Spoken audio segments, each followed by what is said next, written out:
أنا القرآن رباني وعلى في الورى شاني. أنا القرآن رباني وعلى في الورى شاني. أنا القرآن أدبني. أنا القرآن نقاني. بسم الله الرحمن الرحيم. الحمد لله رب العالمين، حمدا كثيرا طيبا مباركا فيه. اللهم صل وسلم وبارك على سيدنا ونبينا محمد وعلى آله وصحبه أجمعين. اللهم اجعل جمعنا هذا جمعا مباركا مرحوما، واجعل تفرقنا منه سالما، من الشر معصوما. اللهم ارزقنا فيه البر والتقوى ومن العمل ما ترضاه. اللهم افتح علينا أسرار كتابك، ونور قلوبنا بأنوار كتابك يا رب العالمين. اللهم اجعلنا من أهل القرآن الذين هم أهلك وخاصتك. بارك لنا في شعبان وبلغنا رمضان. اللهم بارك لنا في شعبان وبلغنا رمضان. وصل اللهم وسلم وبارك على سيدنا وحبيبنا ونبينا محمد وعلى آله وصحبه أجمعين. Chers frères, chères sœurs, Inch'Allah Ta'ala, dans la continuité de cette sourate, rappelez-vous la dernière fois, on s'est arrêté sur ce verset dans lequel Allah subhanahu wa ta'ala il nous annonce à travers cette expression forte de sens, waja'at, il arrive. C'est comme la mort, il s'approche. Donc le fait qu'Allah subhanahu wa ta'ala nous dit il est venu, il vient, ja'at, sakratul mawti bil haqq, c'est-à-dire qu'il vient, ça veut dire que la mort vient progressivement et il surprend. Et le fait de dire ja'at montre finalement qu'il va y arriver. Il va y arriver un jour et que, comme on l'a dit, que personne ne pourrait savoir quand est-ce que cette heure sonnera, quand est-ce qu'elle retentit, et personne ne pourrait finalement deviner à quel moment la mort peut le rattraper. Et d'ailleurs, la mort surprend. Comme Allah subhanahu wa ta'ala dit, la ta'tikum, il ne vient que illa baghta, pour surprendre.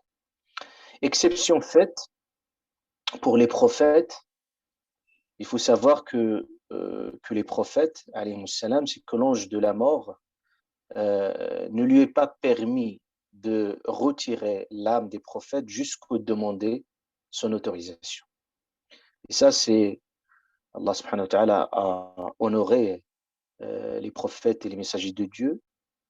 Et vous savez que l'ange de la mort, quand il est venu chez notre prophète bien-aimé sallallahu alayhi wa sallam, quand tu lui as donné le choix, le prophète alayhi salatu salam a fait ce choix de la rencontre de son Seigneur.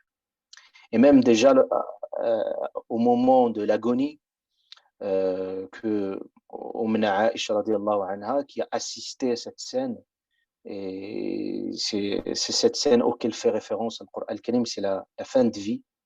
C'est ce moment crucial de l'agonie, comme je l'ai répété à plusieurs reprises, que c'est un moment solennel.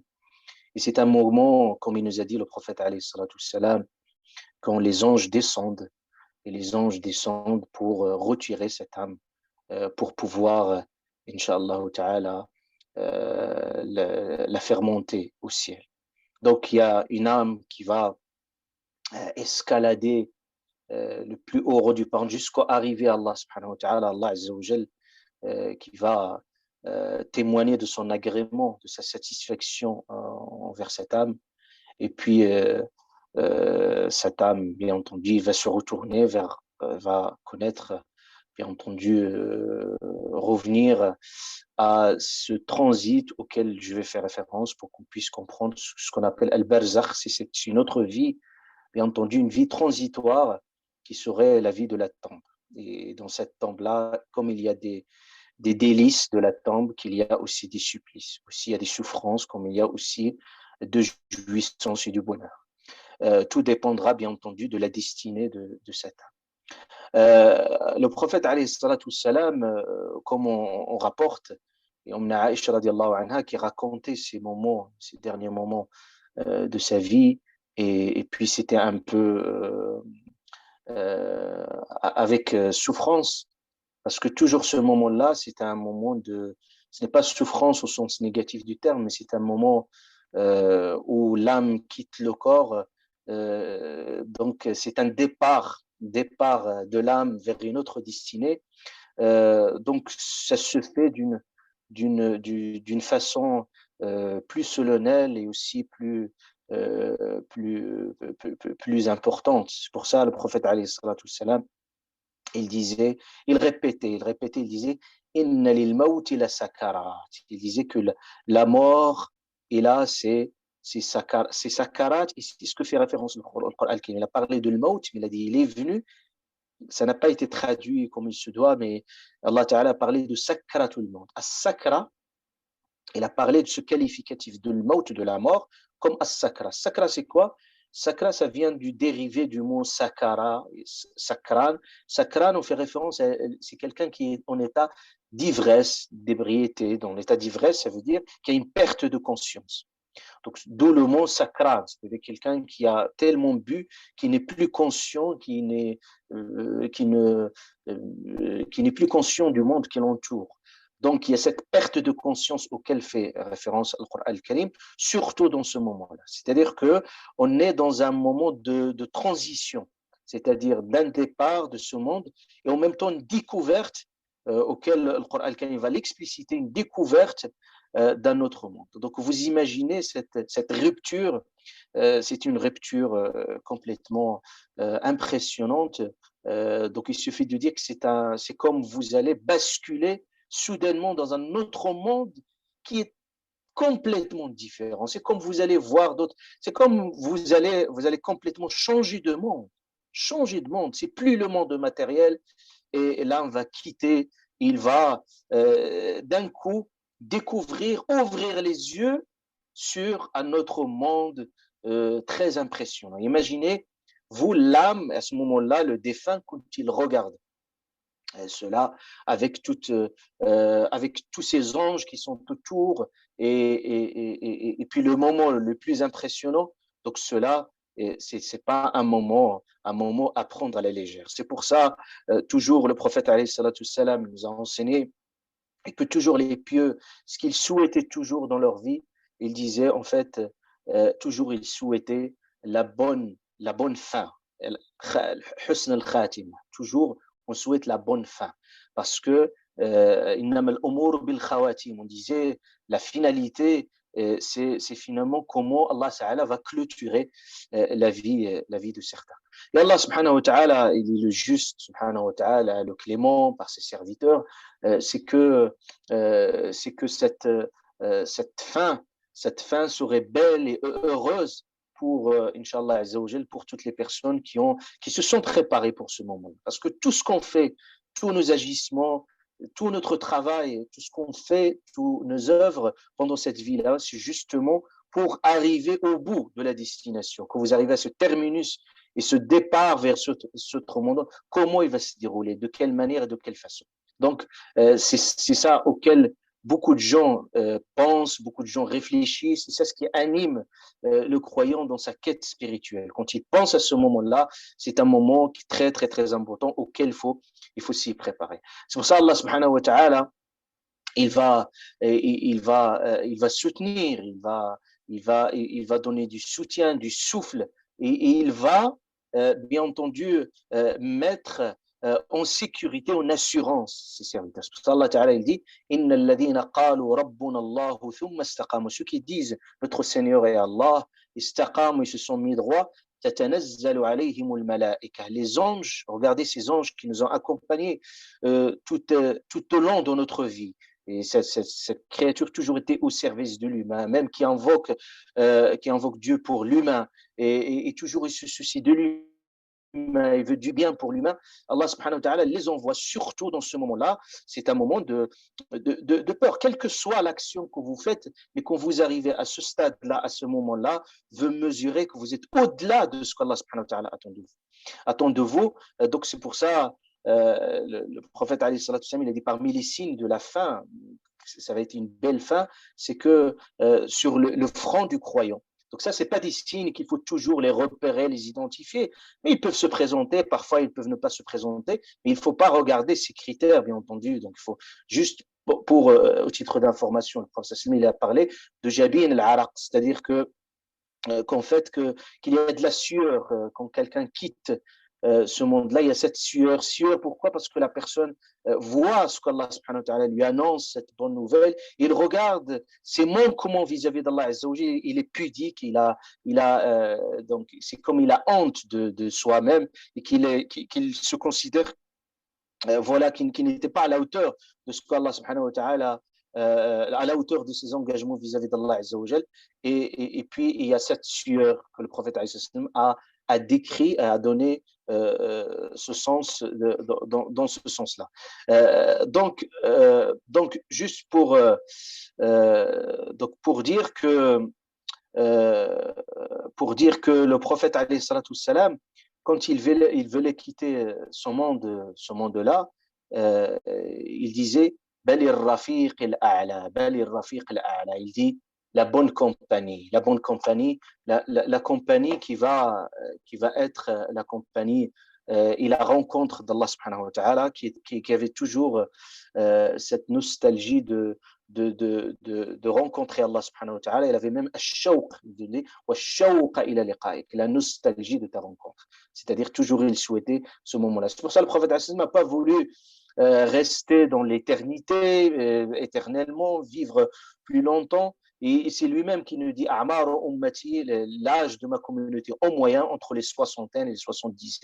C'est-à-dire c'est la moyenne d'âge que n'importe quelle personne peut y vivre. Donc, les anges, à ce moment-là, pour rassurer le croyant, Allah subhanahu wa ta'ala dit الذين قالوا ربنا الله ثم استقاموا تتنزل عليهم الملائكة ألا تخافوا ولا تحزنوا وأبشروا بالجنة التي كنتم توعدون نحن أولياؤكم في الحياة الدنيا وفي الآخرة. Donc, les anges, à ce moment-là, et ils descendent pour rassurer le croyant. Il lui dit Allah takhafu, n'ayez pas peur et ne vous attristez pas. Et il leur annonce la bonne nouvelle. Donc, ces anges-là, ils descendent dans ce moment-là. C'est pour ça, au moment de l'agonie, donc il est conseillé, bien entendu, de prendre au sérieux ce moment-là. Quand il y a un défunt, par exemple, dans cette situation-là, il faut bien entendu, par exemple, parfumer l'endroit, parce que les anges, ils sont là, il faut le nettoyer, le rendre plus propre. Et le prophète, alayhi salatu salam, il nous dit qu'il faut lire Surat Yasin sur notre défunt. Pourquoi Surat Yasin? Parce que c'est une sourate qui rappelle ce moment-là, qui peut donner du souffle et rassurer le croyant, bien entendu, au sujet de ça. Et on l'aide pour que la personne, Inch'Allah Azza wa Jal, il formule al-shahada, qu'il témoigne le témoignage de la foi, bien entendu, selon les circonstances, les situations, mais si la personne il est paralysée ou il est malade ou il ne peut pas la prononcer, ce qui est très important, c'est finalement qu'il y a au fond de lui-même qu'il puisse exprimer son adhésion. Ça, on ne pourrait jamais le savoir, on ne pourrait jamais le voir. Mais si la personne il est capable de le prononcer à ce moment-là, il faut le faire, Inch'Allah Azza wa Jal, dans ces circonstances. Donc ça, c'était très brièvement, juste pour vous dire que ce moment-là est très important. Allah Ta'ala, il a parlé de sakra. Donc sakra, c'est vraiment cette perte de conscience, etc.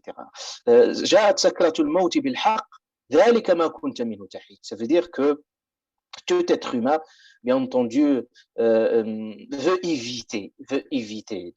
Donc, il a une stratégie, l'être humain, par rapport à la mort. Il utilise toujours cette stratégie de fuite, cette stratégie d'évitement et de fuite. Parce que tout simplement, l'être humain ne veut jamais être confronté à la question de la mort. Parce que la question de la mort met l'être humain face à sa fragilité, sa vulnérabilité, et aussi il le met face à ses limites, et aussi la mort et le sens même de la mort pour bouleverser complètement et changer complètement notre rapport à la vie. Donc il suffit que quelqu'un va se dire au bout d'un moment qu'il saurait tout seul dans sa tombe. À bout d'un moment, il va quitter ce monde-là. Comme il dit le prophète, alayhi salatu wassalam, donc 3 choses vont suivre le défunt, 2 vont revenir et 1 va rester. Donc, il y a sa famille, il y a ses biens. Donc, sa famille, c'est bon, ils vont peut-être pleurer sa mort à un moment de tristesse. Et après, voilà, on tombe dans l'oubli de la personne. Après, ses biens, ils vont être départagés. Donc, qu'est-ce qu'il reste? Il reste uniquement son action. Il reste que uniquement son action. Donc, c'est pour ça Allah Azza wa Jalla dit c'est-à-dire, c'est pour ce jour-là qu'il faut travailler, qu'il faut œuvrer. Donc, Allah Ta'ala dit ici dans ce verset, c'est ça, tu voulais absolument éviter. C'est-à-dire, Allah Ta'ala parlait de l'être humain, parce que dans les versets, Allah Ta'ala dit, nous avons créé l'humain.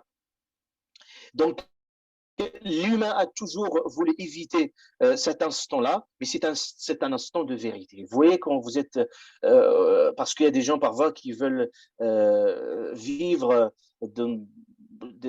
vivre dans l'illusion. On peut vivre dans l'illusion. Et l'illusion, parfois, c'est tranquillisante. Donc, on peut se dire, oui, voilà, au bout d'un moment, je jouis de ma vie, je m'épanouis, rien qui ne vous l'interdit.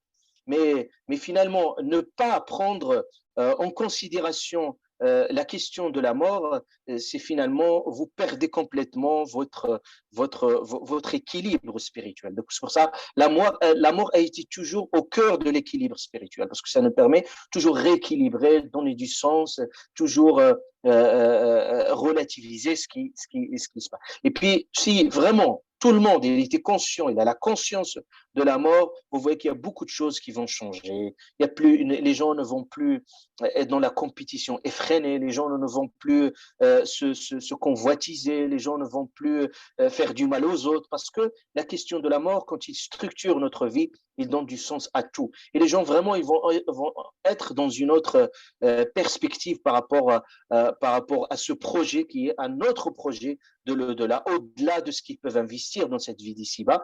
Allah subhanahu wa ta'ala parlait vraiment de l'investissement dans l'au-delà, et c'est ça le travail que nous devons faire. Donc ces versets coraniques, bien entendu, ils ont pour sens justement de nous éveiller et de cultiver cette conscience. Pour ça, en lisant le Coran continuellement, vous allez être confrontés à l'au-delà à chaque moment et à chaque instant de différents styles et de différentes façons.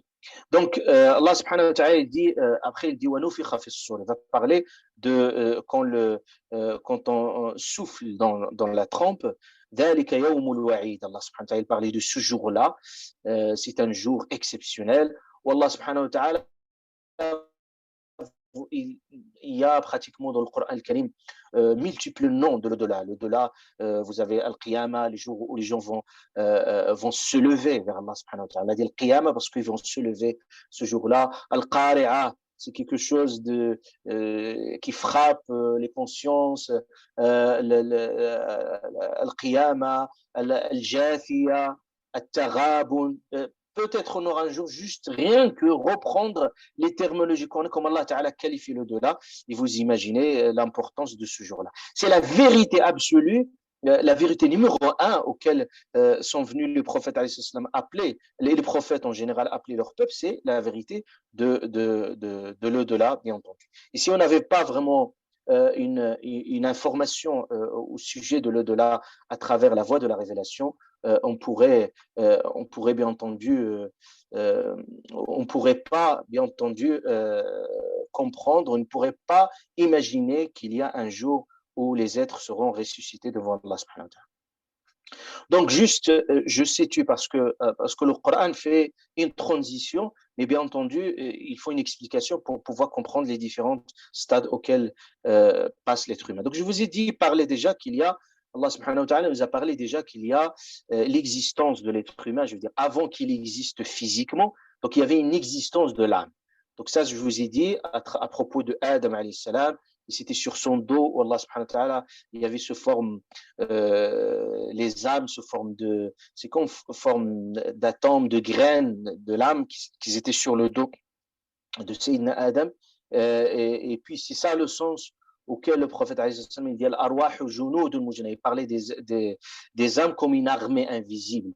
C'est-à-dire, vous pouvez des gens est-ce que vous êtes jamais imaginé que parfois vous voyez des personnes que vous avez jamais rencontrées et vous les rencontrez pour la première fois et vous voyez que je veux dire le feeling, je veux dire ça passe mieux et puis il y a une connexion, il y a une facilité d'échange et vous aimez cette personne-là, alors que peut-être vous restez avec des personnes des années et des années sans pouvoir trouver et construire cette relation. Cette relation qui s'est construite dans la spontanéité et dans aimer la personne à la seconde, tout ça, ça veut dire qu'il y a des arwah, des âmes qui sont fécondées. C'est pour ça que le prophète il dit arwah junud ma ta'alafa min a'taraf wa ma tanakara min ikhtalaf, c'est-à-dire les âmes qui sont très proches, qui ont une similitude et qui ont plus on peut dire de points communs et dans la vie, quand ils vont exister dans cette vie-là, il y aurait plus de facilité et ils se connaîtront, bien entendu, davantage. Donc, il y a ce monde-là qui a existé, mais qui a existé ce monde de l'âme sans qu'il y ait une existence du corps. Et puis, l'âme, quand il va féconder le corps, et c'est là ce qui va donner la naissance de l'être humain. Donc, on voit, bien entendu, quand le prophète alayhi salatu wassalam nous a informé, voilà, par rapport au fœtus, et que l'ange qui vient spécialement un ange, bien entendu, pour féconder cette âme. C'est pour ça le débat sur, etc., sur le débat sur, en fait, sur le fœtus. Est-ce que à quel moment c'est interdit la question de l'avortement? En général, il est lié à cette question-là. Qu'est-ce qui bien entendu, fait qu'on interdit l'avortement? C'est justement pour la sacralité de l'âme. C'est-à-dire, cette âme-là ne peut pas être. On sait que cette âme, c'est Allah Ta'ala qui le donne, c'est lui qui peut le retirer, et qu'à partir du moment que l'âme féconde le corps, il devient un être humain, donc on n'a pas le droit, bien entendu, ni de toucher, ni de retirer cette âme-là. Donc là, à ce moment-là, je veux dire, il y a un mélange entre le corps et l'âme, et c'est ce qui va nous donner l'être humain dans sa constitution. Après, bien entendu, quand l'âme va quitter le corps, c'est-à-dire que quand on va arriver dans cette vie, donc il y a un moment, quand on sera dans le ventre de notre maman, Allah subhanahu wa ta'ala a parlé de ce moment-là, il dit, il a parlé de ces trois obscurités que l'humain, voilà, il est au ventre de sa mère et il vit dans ce monde-là qu'Allah subhanahu wa ta'ala l'a construit bien comme il se doit. Donc c'est un moment très court, ça veut dire on peut le compter en termes de mois. 2 mois, ça veut dire les 9 mois, c'est Allah subhanahu wa ta'ala a prescrit pour tout être humain qui peut vivre cette vie de fœtus. Allah Ta'ala l'a voulu qu'il se passe de cette manière-là et de cette façon-là. Donc ça cette existence. Dans cette existence-là, bien entendu, on n'est pas responsable, on est lié également, on est à notre corps, le corps de notre maman, et cette maman qui a porté tellement cette personne. C'est pour ça l'islam a donné beaucoup d'importance à la mère suite vraiment à c'est-à-dire d'avoir porté ce fœtus. Une fois qu'on sort, on bascule maintenant vers ce monde-là. Donc ce monde-là qui est le monde visible dans lequel on va. Donc maintenant on compte plus en termes de mois, on va compter en termes d'années. Ça veut dire qu'on va rester.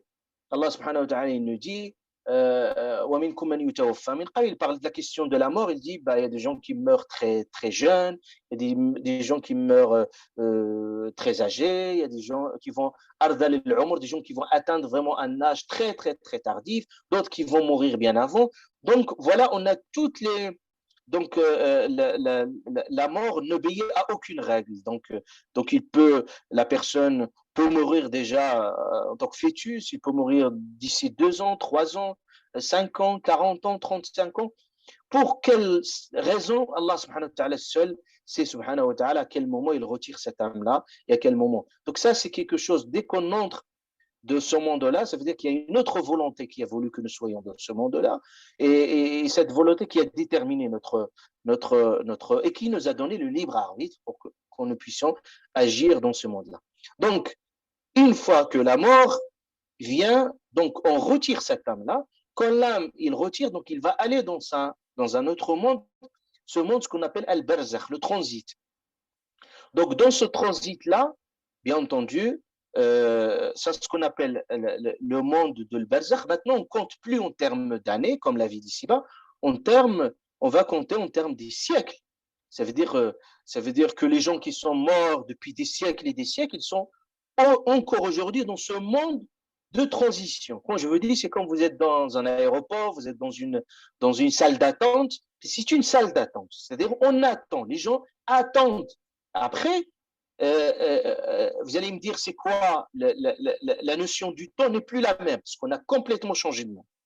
On n'est plus dans ce monde de cette vie d'ici-bas où le calcul du temps il se fait d'une manière. Maintenant, on a basculé vers un autre monde où cette fois-ci-là, il y a une autre dimension, une autre vie qu'on n'a aucune possibilité d'y accéder et de comprendre. Donc vraiment, on bascule dans un autre monde. Donc là, ça compte en termes de ce que nous calculons aujourd'hui, des siècles et des siècles. Donc les gens resteront, bien entendu, de ça. Dans ce monde-là, de ce qu'on appelle al-barzakh, bien entendu, le corps, comme on l'a dit, le corps va être enterré, va se décomposer, le corps, il resterait comme ce que je vous dis, que le prophète salam nous a parlé de ujb al-dhanab, ce qui resterait dans la colonne vertébrale, c'est-à-dire le dernier élément, le coccyx qu'on a dit, qui resterait c'est partie de l'aile duquel Allah subhanahu wa ta'ala constitue l'être humain et qui sera, c'est cette graine par laquelle Allah subhanahu wa ta'ala va ne planter à nouveau, c'est-à-dire que c'est comme une plante, c'est comme une plante, vous le plantez, puis vous l'irriguez, puis à ce moment-là, ça pousse. C'est comme ça, Allah Ta'ala a parlé même de l'être humain qui vont pousser. C'est comme on fait pousser l'herbe, etc. On fait pousser l'être humain. Et Yawm al-Qiyamah, Allah Ta'ala va faire pousser, bien entendu, cela. Donc, la personne, quand il est dans ce monde de l'barzakh, donc de ce monde de transit, il n'y a plus de. Donc, le corps, comme on l'a dit, le corps n'a plus de vie, le corps ne ressent rien, le corps, voilà, ça devient un cadavre, ça devient vraiment un objet ça veut dire que ça veut dire ce qui constitue l'essence de l'être humain, c'est son âme. Donc, quand il l'a quitté, par contre, c'est l'âme. C'est à ce moment-là l'âme qui va soit souffrir. Donc c'est pour ça qu'on parle du supplice de Adab al-Qabr, c'est-à-dire les supplices. Le prophète nous a parlé, bien entendu, du supplice, bien entendu, dans la tombe. Et également, il y a du bonheur aussi, il y a du plaisir. Et même Allah subhanahu wa ta'ala permet aux croyants d'accéder, de voir, de visualiser. C'est comme quelqu'un, il regarde par une fenêtre, il regarde, qu'est-ce qu'Allah ta'ala lui a préparé. Mais il attend le moment. À quel moment? C'est-à-dire il vit ce bonheur. C'est pour ça, le prophète nous a rapporté que ce croyant, quand il est dans sa tombe, il dit il souhaitait à quel moment Allah Ta'ala fait sonner la fin du temps pour qu'il aurait la possibilité d'y accéder. C'est-à-dire, on lui annonce, on dit voilà, et c'est-à-dire, c'est cette âme-là, je parle de l'âme, il a la possibilité d'aller, de voir, de visualiser, mais il n'y a pas encore une entrée pleine et entière, bien entendu, jusqu'au le moment, bien entendu, où tous les êtres, bien entendu, seront ressuscités. Maintenant, les questions des défunts, donc les personnes qui sont mortes, bien entendu, cette âme-là, il a une existence, donc c'est une existence réelle, et qu'ils sont. Donc, il a des sensations. Donc, la question, est-ce que les vivants peuvent communiquer avec les morts? Oui. Pourquoi ils communiquent? Ils communiquent à travers l'âme. C'est ça l'âme. Donc, c'est pour ça, ce n'est pas étonnant qu'on voit dans le rêve des personnes qui sont décédées. Et même, on voit même des personnes qui peuvent nous conseiller, des personnes qui sont déjà mortes depuis des années. Allah, il a donné cette possibilité. Et cette connexion des âmes se fait parce que le sommeil, c'est un sommeil aussi. Le sommeil n'est qu'une forme d'une mort, d'une petite mort. Et puis à ce moment-là, c'est comme l'âme quitte complètement. Et il peut, cette âme-là, se connecter avec d'autres âmes. Et c'est ce qui donne naissance à des visions, qu'on voit des personnes, qu'on regarde des personnes à ce sujet-là. Également, le prophète nous a informé également que pour les défunts, quand vous leur rendez visite, à ce moment-là, ils sentent votre présence. C'est-à-dire quelqu'un, quand il rend visite à ses défunts, donc ils sentent leur présence. C'est pour ça, d'ailleurs, on l'appelle le visiteur. Pourquoi on s'appelle les visiteurs? On visite pas quelqu'un on visite quelqu'un qui sent notre présence. Même ils se réjouissent. Et c'est pour ça on est censé toujours avec nos morts, nos parents, nos défunts, toujours faire beaucoup de dua, de leur demander beaucoup de pardon, parce que ça, c'est ce qui va profiter aux morts. Et également, les bonnes actions toujours arrivent à cette personne-là, comme dit le prophète, quand la personne il est mort, c'est-à-dire son action il est interrompue, sauf soit il laisse des progénitures, des enfants bien éduqués qui pensent toujours à leurs parents, soit il dispense un savoir, même s'il est mort, toujours les gens, quand ils profitent de ce savoir-là, ils disent qu'Allah le compte par sa miséricorde, ils profitent de ce savoir et lui, il investit ou sadaqa jariya, là c'est une monde permanente, ça fait profiter aux gens et lui, il profite pleinement. C'est-à-dire ça montre qu'il y a cette continuité de l'action même après la mort. C'est ça, comment pérenniser notre vie même après notre mort, c'est de cette façon-là. Donc ils sentent notre présence, même ils trouvent plaisir. C'est pour ça, quand on va par exemple, dans les cimetières, on dit Assalamu alaikum. Vous n'avez jamais posé la question pourquoi on dit Assalamu alaikum. Le prophète nous a enseigné, dit Assalamu alaikum. Ça veut dire que les gens nous entendent. Et Allah Ta'ala leur rend l'âme pour qu'ils puissent répondre cette salam-là, ils se réjouissent. Et puis, ça c'est très, très, très important. Donc, ça veut dire que l'âme, il est encore sensible, il écoute, il perçoit, etc. Donc, bien entendu, l'interrogation, vous le savez tous, que l'interrogation de l'qabr, l'interrogation, il y a des anges qui vont interroger les personnes, le prophète nous a parlé, qui vont les interroger sur le sens de la foi, tout ça déterminera, bien entendu, donc vous savez, c'est ce qui souffre, c'est l'âme. C'est comme vous dites, si quelqu'un me dit comment l'âme souffre, c'est comme quelqu'un voit un cauchemar, il souffre. C'est un cauchemar, quand vous le voyez dans le rêve, c'est une forme de souffrance. Et parfois, quelqu'un voit quelque chose de très beau dans son rêve, c'est quelque chose de bonheur absolu. La même chose, ça c'est juste une illustration de ce que c'est que ce monde-là. Après, qu'est-ce qui va se passer? C'est que, bien entendu, il va arriver la fin du temps. Donc, en fait, la fin du temps de tout un chacun, quand il meurt, c'est bon, c'est sa fin du temps. Mais par contre, il y a une fin du temps. Allah subhanahu wa ta'ala va annoncer cette fin du temps pour toute la création. Ça veut dire qu'il ne resterait plus personne. Plus personne. Ça veut dire tous les êtres, sans exception, ils vont mourir. Ils vont mourir. À ce moment-là, il y a ce qu'on appelle un ange qu'Allah subhanahu wa ta'ala a donné uniquement cette mission-là. Il s'appelle Israfil. Cet ange-là, qu'est-ce qu'il va? Il va souffler dans la trompe. Donc, il va souffler 2 fois. Allah ta'ala nous parle dans le Coran qu'il y a 2 fois 12 souffles de la trompe. Donc, il y a un premier souffle et il y a un deuxième souffle. Le premier souffle, quand il va souffler dans cette trempe-là, ça veut dire que c'est comme une voix impressionnante où tous les êtres, s'il reste encore quelques, il nous a parlé même qu'il resterait quelques personnes, quelques habitants, donc sans parler des précurseurs de la fin du temps, ça c'est un autre débat, donc il y a des petits précurseurs que le prophète nous a parlé, il y a les grands précurseurs qui annoncent vraiment la fin du temps, mais cette fin du temps, personne ne pourrait le savoir, et même Allah subhanahu wa ta'ala nous a même pas donné le secret de ce mystère, même pour ses prophètes. C'est pour ça les gens, même quand ils venaient interroger le prophète sur la fin du temps, il leur dit c'est-à-dire sa connaissance est auprès d'Allah subhanahu wa ta'ala. Donc, une fois que quand il y a la fin du temps, c'est-à-dire que tous les êtres ne vont plus rester, donc à ce moment-là, Allah subhanahu wa ta'ala va ordonner à cet ange Israfil de souffler dans la trompe. Quand il souffle dans la trompe, s'il reste encore une création, il va mourir à l'instant, tellement la voix est impressionnante, donc il resterait aucun être.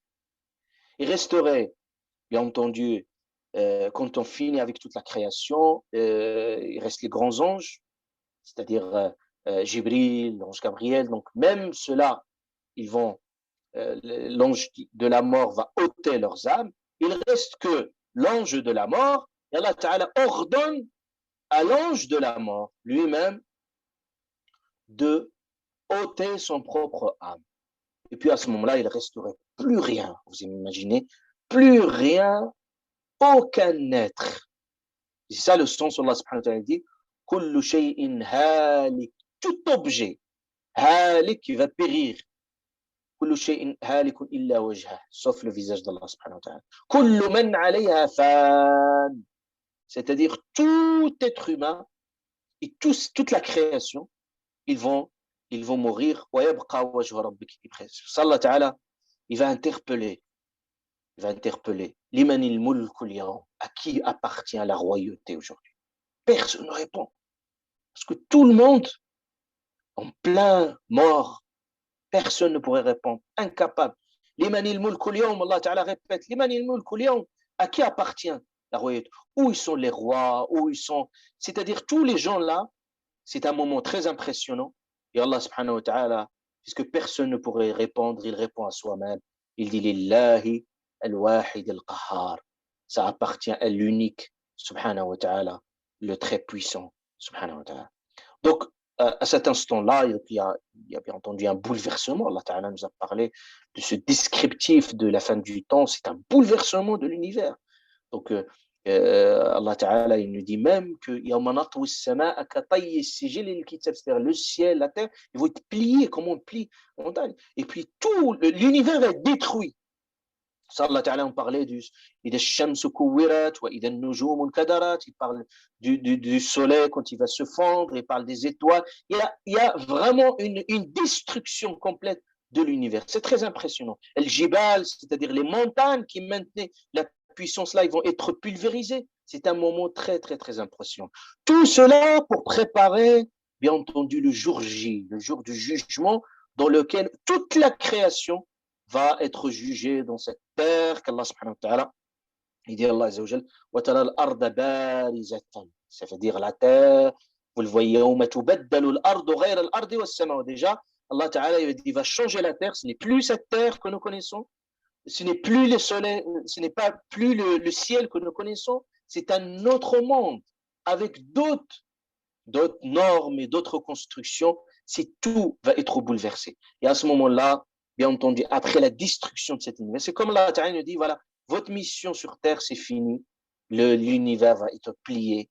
Et à ce moment-là, on va rentrer dans un autre moment. Et c'est ça auquel fait référence le Coran ici quand il dit insufflé dans le trompe, c'est cette deuxième façon, le premier qui va se réveiller pour souffler dans la trompe, c'est l'ange Israfil.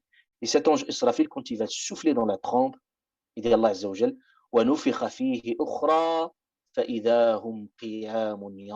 c'est-à-dire Allah Ta'ala, quand il ordonne à l'ange de souffler dans la trompe, tout ce qu'il y est dans les tombes, tout le monde se réveille. C'est un réveil. Et c'est à ce moment-là, comme je vous dis, que le prophète nous a informé qu'il y a une pluie qui descendra et nous allons être poussés à nouveau à partir de cette graine dont je parlais. On va pousser et puis on va être reconstitué à nouveau autrement pour que tous les êtres vont aller se diriger. Vers quoi? Se diriger vers le tribunal divin. Et c'est un moment impressionnant, solennel, comme le Coran il le décrit. On n'a pas le temps de tout détailler, mais Allah subhanahu wa ta'ala a parlé de ce moment impressionnant. Il dit كأنهم جراد منتشر. Il dit Allah subhanahu wa ta'ala comme les sauterelles. Vous voyez les sauterelles qui sont en nombre, ben les gens ils se bousculent. بعضهم يموج, c'est-à-dire ils se bousculent au point c'est très impressionnant. Et le soleil est au-dessus de la création. C'est pour ça que le prophète nous a parlé des gens qui seront sous l'ombre d'Allah subhanahu wa ta'ala. Donc il y a des gens qui vont venir en courant, il y a des gens qui vont venir à pied, des gens qui vont venir en toute sérénité. Tout cela dépendra de ce que nous sommes, de nos actions. Et après, il y a tout un processus de jugement. Ça ne va pas se passer comme ça. Il y a des passages qui sont ce qu'on appelle as-sirat. Donc, le descriptif de cela, peut-être on aura un autre temps, Inch'Allah Ta'ala, de le faire à part. C'est très important de le comprendre. Ça fait partie du dogme qu'il faut le comprendre. On a vraiment un descriptif très détaillé, comment se passer jusqu'au vraiment ce moment de jugement. Donc Allah subhanahu wa ta'ala dit wa nufikha fi s-sur. Au point là, subhanahu wa ta'ala, il décrit même ce moment effrayant. Il dit là, alors, qui nous a réveillés? C'est comme quelqu'un, vous êtes plein sommeil et quelqu'un, vous entendez un son, un bruit impressionné, vous vous réveillez comme ça, perdu, vous ne savez pas quelle direction prendre. Il dit Allah subhanahu wa ta'ala, qui nous a réveillés? Et on leur répond, c'est ça ce qu'il a promis le Seigneur. C'est ça ce que les prophètes sont sans cesse en train de vous rappeler. Maintenant, vous allez le voir, vous allez le visualiser, vous allez le voir, ce moment-là très intense. Il dit Allah subhanahu wa ta'ala,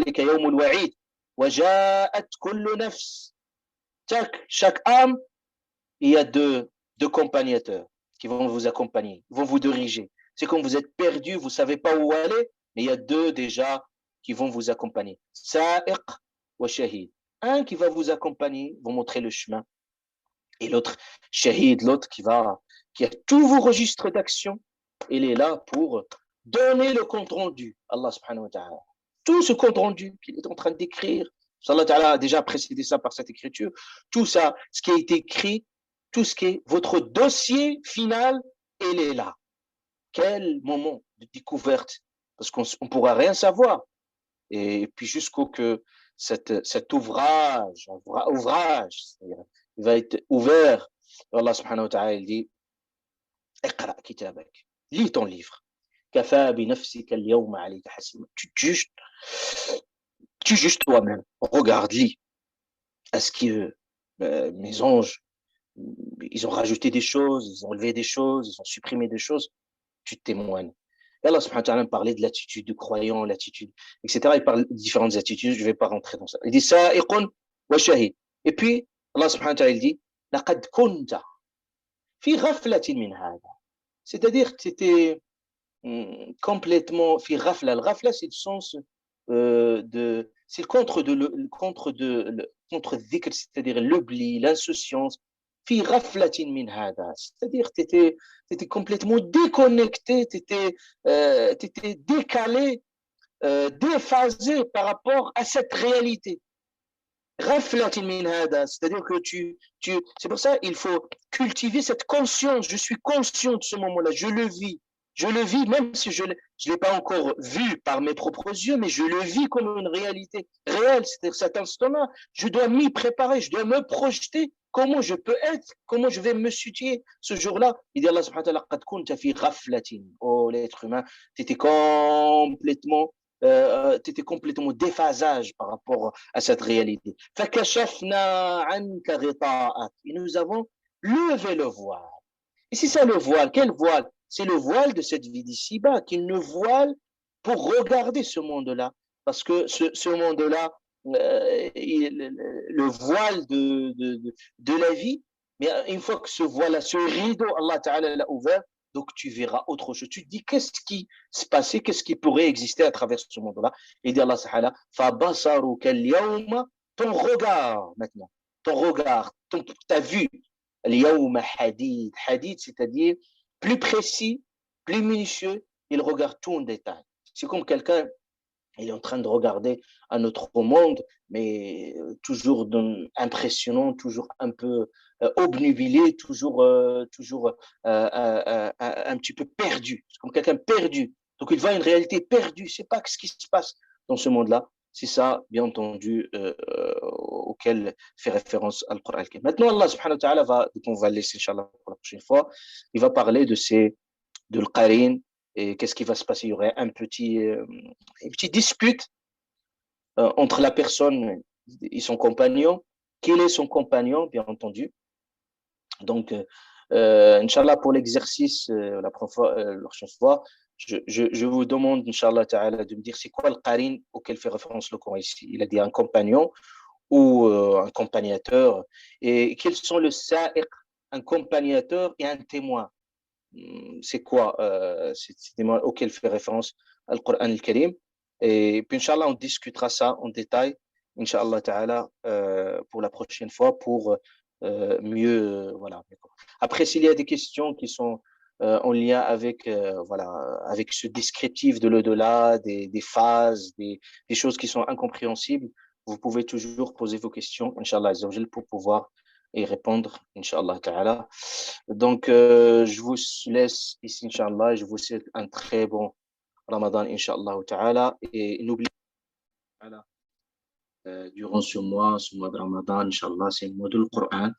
Ça veut dire qu'il faut absolument, Inch'Allah Azzawajal, voilà, tout ce qu'on a fait jusqu'au maintenant, Inch'Allah, juste pour vous préparer, Inch'Allah Ta'ala, pour, Inch'Allah, pour ce mois de Ramadan du Coran al-Karim, pour vivre, Inch'Allah Ta'ala, avec ces vérités coraniques et pouvoir, Inch'Allah Ta'ala, méditer davantage, Inch'Allah Ta'ala. Ce que nous allons faire, Inch'Allah Ta'ala, à travers ces ateliers, pour vous initier, Inch'Allah Ta'ala, à la méditation de Al-Qur'an al-Karim et que vous puissiez, Inch'Allah Azzawajal, trouver encore le bonheur et la dégustation de la parole d'Allah subhanahu wa ta'ala. سبحانك اللهم وبحمدك أشهد أن لا إله إلا أنت أستغفرك وأتوب إليك سبحان ربك رب العزة عما يصفون سلام على المرسلين